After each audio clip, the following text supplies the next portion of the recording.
It's wild how short people's memories are. Under Obama administration, 56 people died under ICE custody. 56! That's not a conspiracy, that's public record. According to the ACLU, under Obama, under ICE, failures of medical care, ICE malpractice. The list is long as to why and how these deaths occurred. And somehow, no mass riots. Obama deported over 3 million people. Let's not forget that, people. I say that in so many of my videos. Millions! And a lot of them were fast removals. No real hearing, no judge, no full due process. And here's the part liberals don't like to bring up. Tom Homan? Yeah, that Tom Homan? He was running enforcement under Obama. And during that time, he was given an award back in 2015 for his work with ICE. Even Democratic states allowed ICE to do their job under Obama. Here's my thing. If you're going to be mad, be consistently mad. Liberals were not mad when ICE was doing their job. All 8 years with Obama, they weren't mad in the streets. Now, I'm not saying that deaths don't matter. They always do. I'm saying the outrage only appears when it's politically convenient,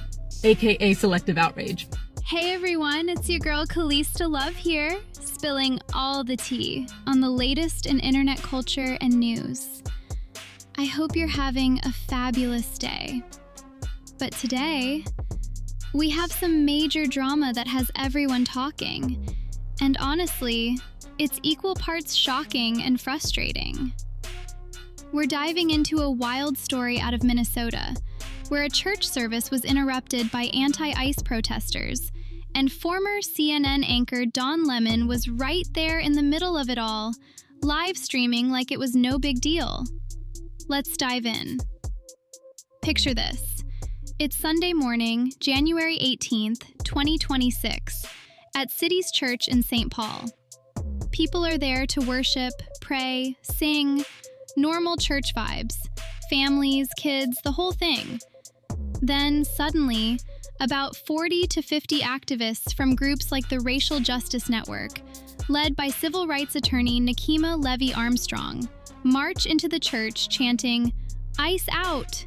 Justice for Renee Good!" and "Hands up, don't shoot!" Renee Good! Renee Good! Renee Good! Hands up! Don't shoot! Don't shoot! Shame on you! Shame on you! Shame on you! This is the house of God, and we are worshiping.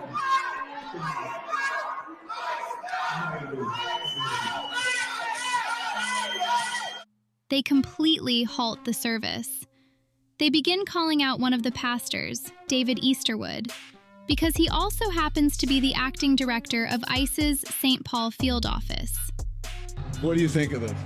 I mean, this is unacceptable. It's shameful. It's shameful to interrupt a public gathering of Christians in worship. So, But there were folks who will say, I have to take care of my flock. okay, but listen, we live in there's a constitution in the First Amendment to freedom of speech and freedom to assemble and protest. We're here to worship. We're here to worship Jesus because that's the hope of these cities. That's the hope of the world is Jesus Christ. I want to be very respectful. Please don't push me though. We're here to worship Jesus. Yes. That's why we're here. Yeah. Okay. That's why we're here. Okay. That's what we're about. Don't you think Jesus would be understanding and love these folks? We're about spreading the love of Jesus. But did you try to talk to them as a No Christian? one is willing to talk. Okay. I have to take care of my church and my family, so I asked that you actually would also leave this building. You don't want us to chronicle what happened? Unless you're here to worship. I'm always worship. I'm a Christian. We're here to worship. Yeah. We're here to worship. Okay. Thank you very Yeah. much. I appreciate it. The protesters are furious over a recent ICE shooting in Minneapolis, where a woman named Renee Nicole Good was fatally shot by an ICE agent named Jonathan Ross. Renee was a 37-year-old mother of 3, a poet, and by all accounts, a genuinely kind soul. It's tragic. It's heartbreaking. And it has sparked massive anger over federal tactics in the area. But storming into a church during worship to make that point? Screaming while children are visibly scared and families are fleeing? That is next level uncomfortable. Tell us why you're doing this. This is Operation Pull Up, more of a clandestine operation. We show up somewhere that is a key location. They don't expect us to come there, and then we disrupt business as usual. So that's what we're about to go do right now. And then there's Don Lemon.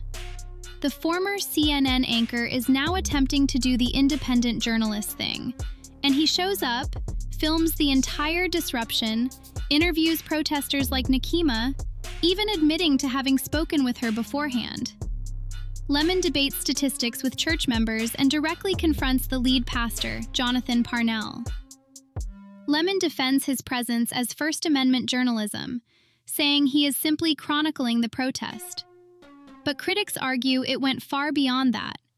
They believe he knew it was coming, may have coordinated with organizers, and crossed into active participation. Now fast forward to today. The Department of Justice, under the Trump administration, has launched a full civil rights investigation. Assistant Attorney General Harmeet Dillon has publicly put Don Lemon on notice, stating that houses of worship are protected under the Freedom of Access to Clinic Entrances Act, also known as the FACE Act, from obstruction or intimidation. They are reviewing potential violations and even considering the Ku Klux Klan Act, which addresses conspiracies to interfere with religious rights. Penalties could include serious legal consequences, starting with up to a year in prison and escalating depending on findings. Attorney General Pam Bondi has vowed the full force of federal law. Unfortunately, her words do not carry much weight with me at this point. Americans are furious. Many are calling for arrests, comparing this to how it would be treated if it happened inside a mosque, and describing the incident as desecration. Some are even calling it a hate crime. Don Lemon is pushing back hard. He insists he was reporting, not disrupting, and later referred to upset church members as entitled white supremacists. That comment did not help his case. Videos are everywhere. Children crying, parishioners confronting protesters, Don Lemon thanking activists for their service. It's messy, it's deeply polarized, and it's pouring fuel on the already intense immigration conflict happening in Minnesota. So now I want to know what you think. Is this protected protest and journalism? Or did it cross the line into intimidation of people worshiping? Would this conversation look different if the roles were reversed? Drop your thoughts in the comments. I genuinely love reading them, even the spicy ones. All opinions are welcome here. That's how we get closer to the truth. I want to take a moment to thank everyone for the love and support you've shown my channel. Knowing that you take time out of your day to spend it with me truly warms my heart. My promise to you is simple. I will deliver consistent and quality content every single day. All opinions within community guidelines are welcome here.